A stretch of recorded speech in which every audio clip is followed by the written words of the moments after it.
My main battle now is in the tube of Christian. The word of God says in Philippians 4:8.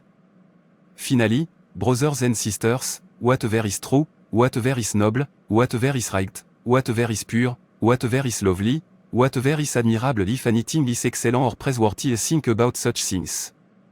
So you have to manipulate their thoughts and make them to have thoughts contrary to Philippians 4:8. And that way you will win them. Oh, mon Dieu! Quelle surprise! Je n'arrive pas à y croire. Eh bien, venez voir quelque chose. Que s'est-il passé? Pourquoi es-tu si heureux? Devine quoi? Je viens de recevoir un mail. J'ai été promu. Je ne suis plus un agent contractuel. Ce gars que vous voyez ici fait maintenant partie du personnel à plein temps. Venez voir les avantages. Je vais gagner beaucoup d'argent. Félicitations à vous. Je suis tellement content pour toi. Désolé, mon frère. Je l'ai oublié. Je sais que tu la voulais tellement, mais je l'ai eu. Même si tu le mérites davantage. Ce n'est pas un problème. Je suis content que tu l'aies reçu cette promotion. Je crois que Dieu le fera bientôt pour moi. Je prie pour cela. Ce genre de promotion arrive très rarement dans cette entreprise. Je pense que cela s'est produit pour la dernière fois il y a 2 ans. Félicitations, Wayne. Tu as eu tellement de chance. Merci beaucoup. Je t'ai dit que j'allais avoir cette promotion, mais tu as dit que ce serait Val. Mais tout le monde pensait que ce serait Val. Il a été le meilleur staff de l'année 2 fois de suite. Parlons-en une autre fois. Val pourrait nous entendre. Je ne veux pas qu'il se sente mal. Bonsoir, pasteur. Frère Val, tu es déjà là. Je dois dire que j'admire à quel point vous servez et aimez Dieu. Vous ne manquez aucune des réunions, même si vous êtes occupé et fatigué. Et tu arrives toujours à l'heure pour nettoyer la maison du Seigneur. Que Dieu continue de vous bénir et de vous fortifier. Continuez comme ça, s'il vous plaît. Amen. Merci, pasteur. Donc tu es vraiment satisfait de ce que cet homme a dit? Votre collègue a été promu aujourd'hui, et il ne le mérite même pas. Tu es le plus méritant. Depuis combien de temps êtes-vous agent contractuel?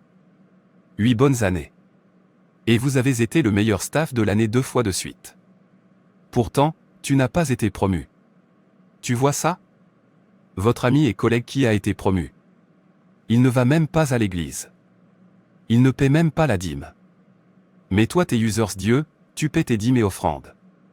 Et pourtant, tu es au même niveau jusqu'à présent. N'a-t-il pas dit dans sa parole que lorsque vous paierez votre dîme, il vous ouvrira les écluses du ciel et vous versera des bénédictions?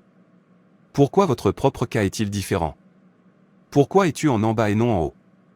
Quelqu'un qui ne va pas à l'église reçoit des promotions alors que ta vie est toujours la même. Quelle bénédiction avez-vous? Tu es toujours célibataire à cet âge. Dieu ne t'aime pas, abandonne-le. Il ne se soucie pas de toi. Oubliez ce qu'il a dit dans sa parole. Il ne vous donnera jamais son promotion.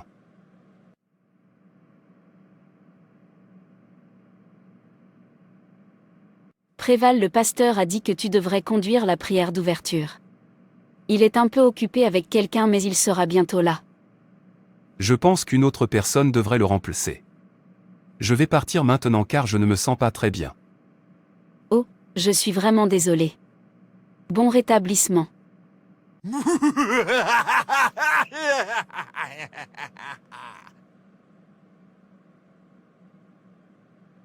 C'est tellement vrai. Comment est-ce même possible? Il a obtenu la promotion à ma place. Comment? Je pense qu'il a des relations, mais c'est tellement injuste. Je me sens dépassé et triste. Dieu ne m'aime pas du tout.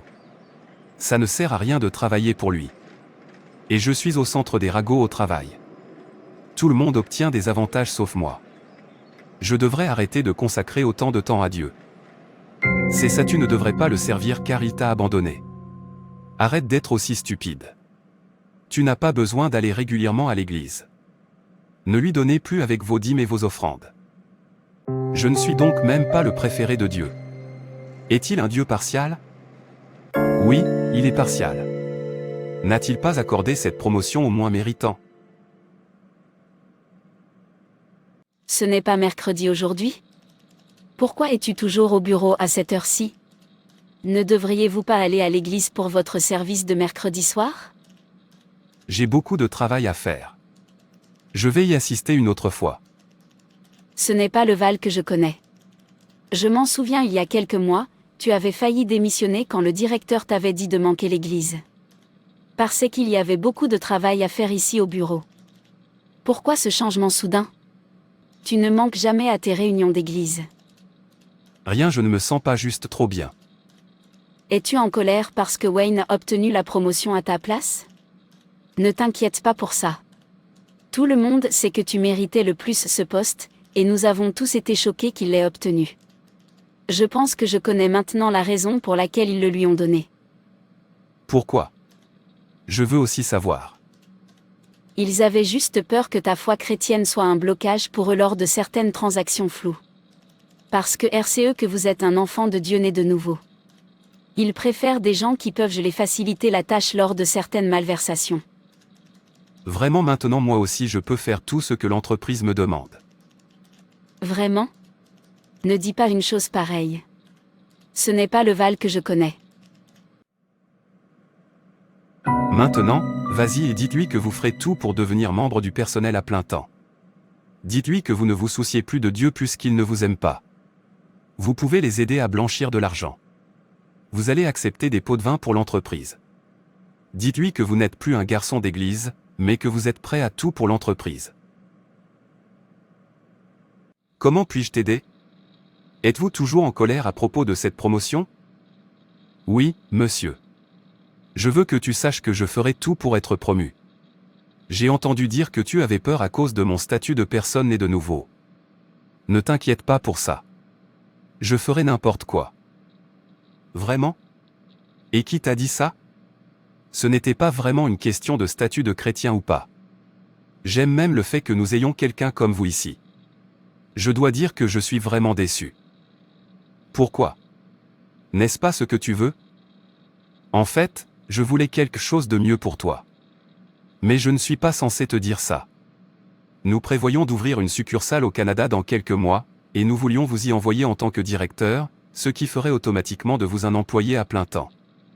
Mais en ce moment, je suis un peu déçu. Vraiment? Je suis vraiment désolé si tu es déçu. Je ne me comprends même pas ces temps-ci. C'est bon. Tu peux y aller maintenant. Je suis sur le point de partir. Qu'est-ce qui m'est venu à l'esprit? C'est tellement différent de moi. Comment puis-je rétrograder à ce point à cause d'une promotion? Je ne savais même pas que Dieu préparait quelque chose de mieux pour moi. Je doutais de Dieu et je le remettais en question, sans savoir qu'il avait quelque chose de mieux pour moi. C'est un mensonge. Si ses plans pour toi avaient été bons, ils seraient arrivés rapidement. Tu n'aurais pas à attendre si longtemps, tu ne vois pas? Arrière de moi Satan. Libérez mes pensées au nom puissant du Seigneur Jésus-Christ. Je purifie mes pensées par le sang de Jésus-Christ. Satan. Je sais que tu es le père du mensonge. La Bible dit dans Jean 8h44. Vous avez pour père le diable, et vous voulez accomplir les désirs de votre père. Il a été meurtrier dès le commencement, et il ne se tient pas dans la vérité, parce qu'il n'y a pas de vérité en lui. Lorsqu'il profère le mensonge, il parle de son propre fond, car il est menteur et le père du mensonge. Je ne douterai plus de Dieu. Je ne vivrai plus dans la peur. Je ne me sentirai plus incertain parce que je sais que Dieu m'a créé merveilleusement et m'a donné le pouvoir sur les œuvres du malin. Et il a tout mis sous mes pieds. Psaume 8, 6. Merci, Jésus. Parce que je ne suis plus esclave de la peur, car je suis un enfant de Dieu. Merci, Seigneur, pour les prières exaucées. Au nom de Jésus, Amen. J'ai perdu cette âme parce que ses yeux sont maintenant ouverts. Je suis là pour tromper le monde entier et les manipuler. Et c'est ce que nous allons faire. Je suis venu pour voler, tuer et détruire. Je vais chercher la prochaine victime. Comment allez-vous, frère Val? J'espère que tu vas bien. Je ne vous ai pas vu à l'église depuis un moment. J'avais des problèmes à régler, mais je vais mieux maintenant, alors je vais commencer à venir. J'espère que ce n'est pas un problème financier. Quels que soient les problèmes que vous pourriez rencontrer. S'il te plaît, n'hésite pas à me parler. Je ne sais pas si vous connaissez l'ingénieur Sébastien. Il déménage avec sa famille, et il cherche quelqu'un qui puisse gérer son entreprise ici. Parmi les avantages de service il y a une voiture, une maison et des vacances payées dans le pays de votre choix chaque année. Je t'ai recommandé, mais je ne t'ai pas vu à l'église. Je vous enverrai son email afin que vous puissiez transmettre votre CV. Merci beaucoup, pasteur. Merci, je lui enverrai mon CV. Merci de m'avoir recommandé. Je te verrai demain. Nous remercions Dieu. Je te verrai demain alors. Bonne nuit. Frères et sœurs, c'est tout pour cette vidéo. Si cette vidéo vous a plu, n'hésitez pas à liker, commenter et partager autour de vous afin qu'une âme puisse être sauvée et restaurée. Et n'oubliez pas de vous abonner à la chaîne Animation Chrétienne et Édification pour ne manquer aucune de nos prochaines vidéos. Que Dieu te bénisse.